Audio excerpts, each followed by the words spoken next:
Faddis, inspirational quotes? Really? It's a dark scene there in the jail. He's got to keep his spirits up, and there's nothing wrong with him having inspirational quotes. What he's saying is wrong. It is the authorities coming in, ransacking his entire cell, taking privileged, confidential communications between him and his attorney. That relationship is sacrosanct, Nancy, as you know. And so he's saying that, hey, that's an invasion here, and the prosecution should be punished. You know, Eric Faddis, you do know that Sean Combs has been denied bail twice so far or more because of prior threats on alleged victims. So you're telling me that his inspirational quotes, including demands that others dig up dirt on alleged victims, with his track record, I mean, Faddis, when you don't know a horse, look at his track record. We know he has already allegedly threatened other witnesses, possibly bribed them.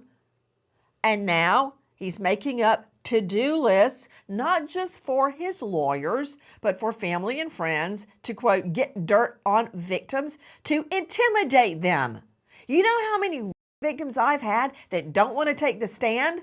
They get on the stand and completely shut down because of things just like Sean Combs is doing right now, and you want me to come down on the prosecutors?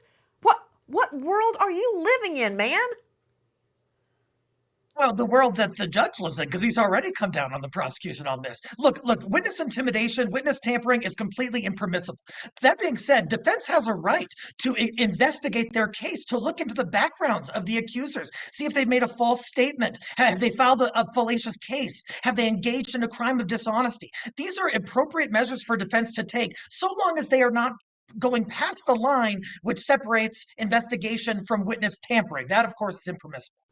Oh, yes, that's impermissible, but let's put this 3 inches up the prosecution's tailpipe because they happen to find the list. Straight out to Dr. Dwayne Hendricks, former associate warden at this CI, Correctional Institution, MDC in Brooklyn, former senior warden, U.S. Department of Justice, Federal Bureau of Prisons, founder of A New Daylight Foundation, and author of Who Are You? See it, say it, seize it.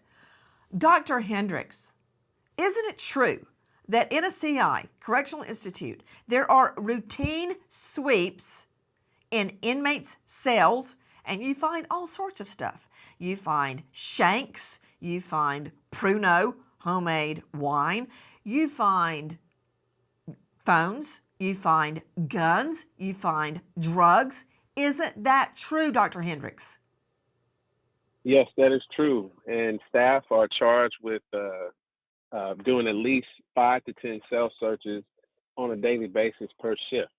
And typically, inmates will put their legal material. They will separate their legal material from other material that they may have in their cell. Now, I can tell you where he's being housed right now. It's in a dormitory style unit on the east building of MDC Brooklyn. So it's bunk style and it's open. So there's several bunks on each in the area that he's staying in. So typically those inmates will keep their belongings under their mattress. And apparently he's not separating his legal work from these other materials, these inspirational notes and different things of that nature. Why do you keep saying inspirational notes? Inspirational notes like dig up dirt on the victims? Well, that's where the issue comes in. That's not legal work.